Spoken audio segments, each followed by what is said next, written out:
नमस्कार दोस्तों, मैं Pankaj Tiwari, president UP MSR Ayodhya unit से। आज मैं जाया एडवांस गायनको सर्जिकल सेंटर पे हूँ और मैं आज स्पेशली मिलने आया हूँ निखिल मिश्रा सर से और प्रवेशिका मैम से। काफ़ी समय से मैम चिकित्सा जगत में अपनी सेवाएं दे रही हैं। अभी तक मैम सुल्तानपुर बेस्ड थी, मेडिकल कॉलेज में असिस्टेंट प्रोफेसर पे थी और वहाँ से सोचा कि जो है फैज़ाबाद में अपना कुछ सेटअप करके और यहाँ पे बहुत कुछ लोगों की सेवाएं करनी हैं। और इसी क्रम में आज मैम से मैं परिचर्चा पे हूँ कि कुछ जो भ्रांतियाँ हैं समाज के अंदर मेडिसिन को लेकर के, तो कहीं ना कहीं वो मन में रहता है कि क्या सेफ है क्या अनसेफ है। तो बेसिकली बहुत लोग नहीं जानते इस चीज़ों के बारे में। तो मैम से मैं जानना चाहूँगा। सबसे पहले तो मैम मैं आपका स्वागत करता हूँ इस वीडियो के माध्यम से। मैं आज मैसेज भी देना चाहूँगा समाज में।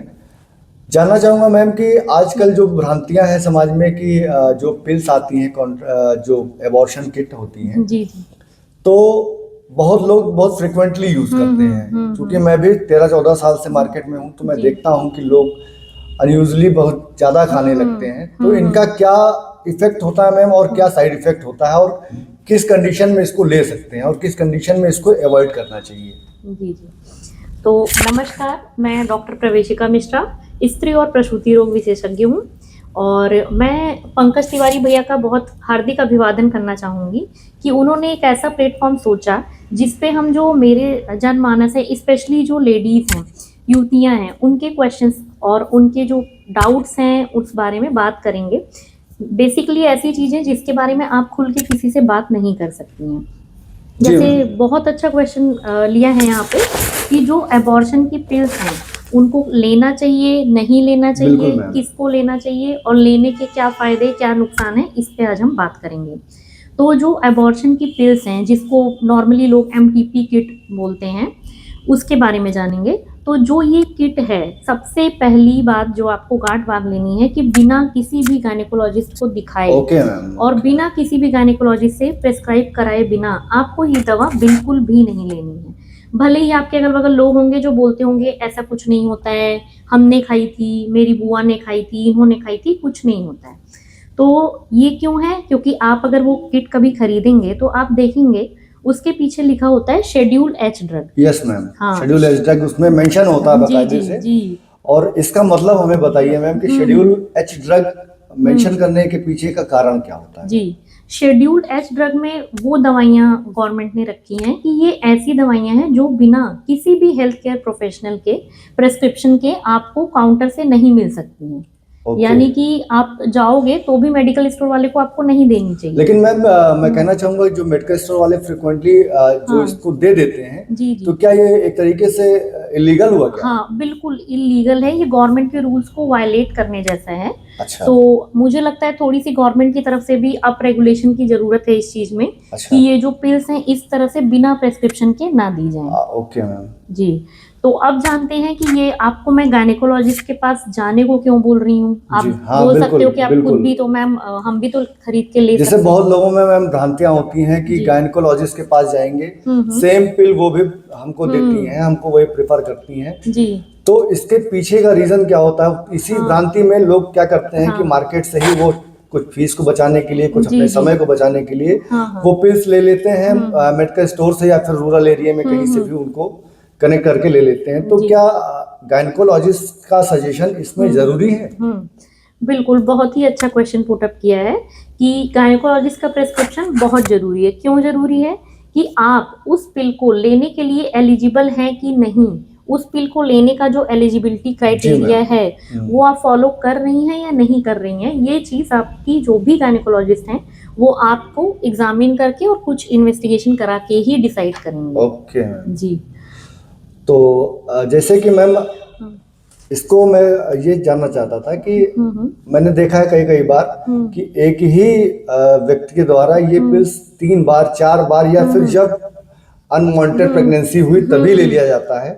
तो क्या ये रेगुलरिटी बेस पे भी हम 4 से 10 बार ले सकते हैं या फिर अवॉइड करना चाहिए? ये बिल्कुल आपको अवॉइड करना चाहिए, और जैसे कि मैं बार बार हाईलाइट कर रही हूँ कि आपको बिना डॉक्टर के पास गए अपना एग्जामिनेशन कराए और इन्वेस्टिगेशन कराए बिना जी मैम। बिल्कुल नहीं लेना है। ओके। एक बार भी नहीं लेना है, मतलब जैसे कई बार तो दूर की बात है, जी। एक बार भी आपको बिना गायनेकोलॉजिस्ट के प्रेस्क्रिप्शन के नहीं लेना है। अब आप पूछेंगे क्यों नहीं लेना है, क्या साइड इफेक्ट हो जी सकते बिल्कुल, हैं। साइड इफेक्ट बारे में एक्चुअली मैम क्या होता है, देखिए ब्लीडिंग का पार्ट तो होता है कि वो सबको दिखता है, जी, लेकिन जी। मैं बस इतना जानना चाहता था कि हाँ। क्या उसमें इंटरनल ऑर्गन का भी कुछ हाँ। रोल होता है कि फेल्योर होने के चांसेस होते हैं या डिस्टरबेंस हाँ। आने के चांसेस होते हैं हाँ। उस पिल को लेने से, तो क्या इंटरनल ऑर्गन भी कुछ डैमेज होते हैं क्या मैम उससे? अच्छा, देखिए भैया ने बहुत कॉमन और अच्छा क्वेश्चन पुट अप किया है।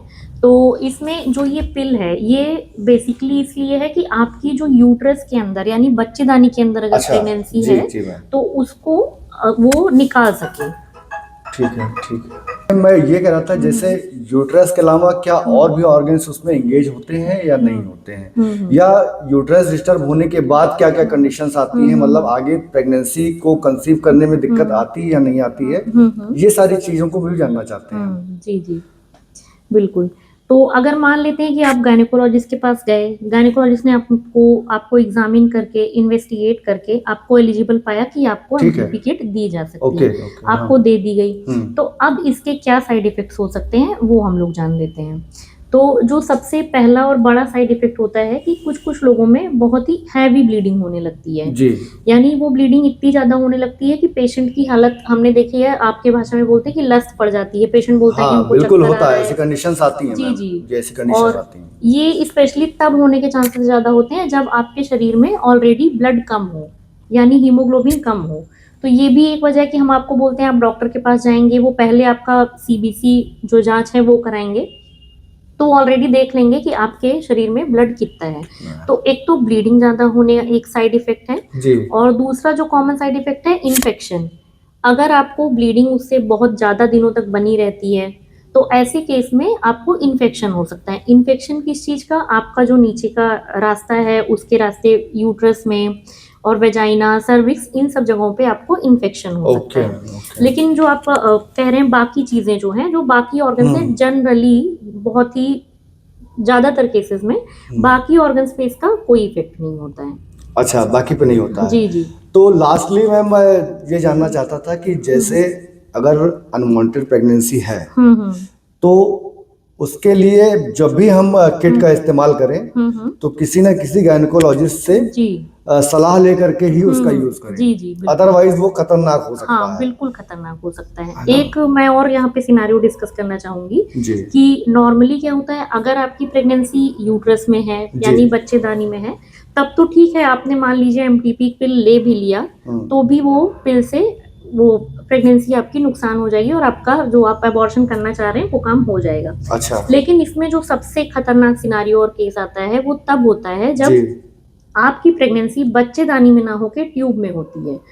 इसे हम एक्टॉपिक प्रेगनेंसी बोलते हैं। आपने भी सुना होगा अपने अगल बगल कि हाँ इनके ट्यूब में प्रेगनेंसी हो गई थी, ट्यूब फट गई थी, फिर इनको ऑपरेशन कराना पड़ा। हाँ बिल्कुल मैम। तो सबसे जो खतरनाक सिनारियो इसमें वही है कि अगर आपके ट्यूब में प्रेगनेंसी है और तब आप ये पिल ले लेती हैं तो ऐसे केस में आपकी ट्यूब डेफिनेटली रप्चर हो जाएगी और आपको जान से भी हाथ धोना पड़ सकता है। अच्छा, ऐसी कंडीशन भी आती है कि मतलब जीवन के लिए भी जो है वो घातक हो सकता है। बिल्कुल बिल्कुल। Okay ma'am. तो एक समरी के रूप में मैं आपको कुछ चीजें बताना चाहूंगी कि जो सामाजिक ये टाबू है कि अबॉर्शन को बहुत गलत दृष्टि से देखा बिल्कुल, जाता बिल्कुल है, मैम। यही वजह है कि जो हमारी युवतियां हैं और महिलाएं हैं वो इसको छुपाना चाहती हैं, इसके बारे में ना वो फैमिली में बात कर पाती हैं और ना ही डॉक्टर को दिखा पाती हैं। तो मैं आपको एक चीज बिल्कुल क्लियर करना चाहूंगी कि अबॉर्शन आपका सेफ और लीगल, अगर दो चीजें हैं उसमें कि आपके लिए सेफ है जी मैम। और लीगल है तो अबॉर्शन में कोई दिक्कत नहीं है। आप गायनेकोलॉजिस्ट के पास जाइए और वो आपकी एलिजिबिलिटी डिसाइड करके कि हाँ आप एलिजिबल हैं कि आप अबॉर्शन करा सकती हैं, और आपके लिए फिर उसमें और भी मेथड्स होते हैं। ओके। तो कौन सा चीज आपके लिए सुटेबल है वो चीज आपको डेफिनेटली बताएंगी। तो कहने का मतलब ये है कि अबॉर्शन की प्रक्रिया किसी भी प्रकार से आप खुद से या फिर किसी अनप्रोफेशनल लोगों से सलाह लेके ना करें। इसके लिए गवर्नमेंट में MTP medical termination of pregnancy proper act बना हुआ है। तो आप अगर अबॉर्शन चाहती ही हैं तो आप गायनेकोलॉजिस्ट के पास जाएं, अपनी बात रखें, आपको जो भी उचित आपके एलिजिबिलिटी के हिसाब से क्राइटेरिया होगा वो बताया जाएगा। ओके, बहुत अच्छा लगा मैम आपसे, ये बहुत ही अच्छी जानकारी आज मिली और ये सोसाइटी के लिए भी बहुत ही फ्रूटफुल होगा मैम। जी, जी। And lot of thanks to you ma'am. And हम लोग ऐसे ही आपसे फिर से कनेक्ट होकर के जानकारियाँ लेना चाहेंगे मैम, जी, जी। और समाज में एक नया संदेश जाएगा जिससे कि लोगों का अपना जो जीवन रक्षा करना है या फिर जो मिसकंसेप्शन है वो सारी चीज़ें समाप्त हो जाएंगी मैम। जी। Thank you so much ma'am, thank you ma'am. Thank you all.